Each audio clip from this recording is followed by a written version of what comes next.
Bienvenido, estamos ahora con el tema paralelogramas. Ahorita vamos a ver cómo una figura, pues se pueden determinar diversos ángulos. Tenemos aquí su definición. Un paralelogramo es un cuadrilátero cuyos lados son paralelos. Aquí quiero que observes tu figura que está de tu lado derecho.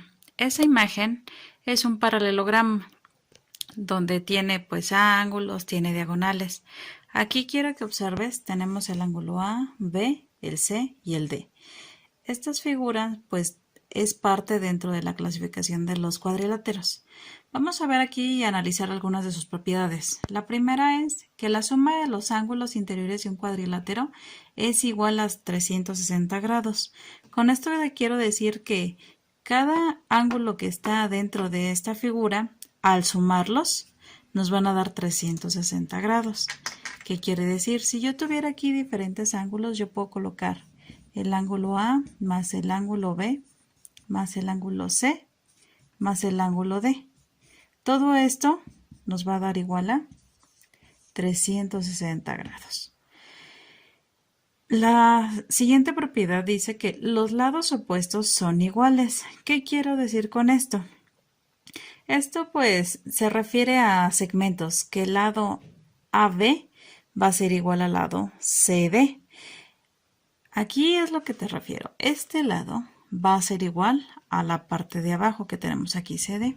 Y también tenemos el lado AC va a ser igual al lado BD. Por lo tanto, pues aquí estas líneas son líneas paralelas, son líneas que nunca se van a prolongar. Y de este lado también tenemos otras líneas paralelas. Continuando con las propiedades del paralelogramo, seguimos con la segunda. Dice, los ángulos opuestos son iguales. ¿Esto qué quiere decir? Que tanto observa la figura, aquí tenemos el ángulo A va a ser igual al ángulo D y el ángulo B va a ser igual al ángulo C. Esto, aquí yo te puedo decir, tengo el ángulo aquí 120 grados, por lo tanto, el ángulo que está enfrente, que será el ángulo C, también va a medir 120 grados.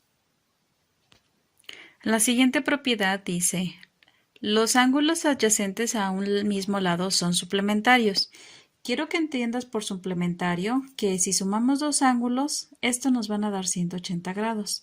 ¿Esto qué quiere decir? Tengo aquí el ángulo A y el ángulo C. Si sumamos estos dos ángulos, estos dos nos van a dar 180 grados. Se dice adyacentes porque están del mismo lado. Al igual que si sumamos el ángulo C con el D, 180. El ángulo B con el D, otros 180 grados. Y alternativamente el ángulo B al ángulo A, si lo sumamos, siempre nos deben de dar 180 grados. Aquí te pongo lo que es en pantalla, los ángulos adyacentes. La siguiente propiedad nos dice, las diagonales se bisecan mutuamente. De esta viene también con la quinta. La diagonal lo divide en dos triángulos congruentes. Quiero que entiendas aquí que este paralelogramo, si colocamos una diagonal, pues ya tenemos dos triángulos que van a ser medidas iguales y van a tener también pues características iguales, semejantes. Entonces aquí bisecar quiere decir que una figura se puede partir en dos partes iguales. Si colocamos esta diagonal, pues este paralelogramo sería con dos triángulos semejantes. Vamos a ver ahora un ejemplo para que veas cómo se aplica este tema.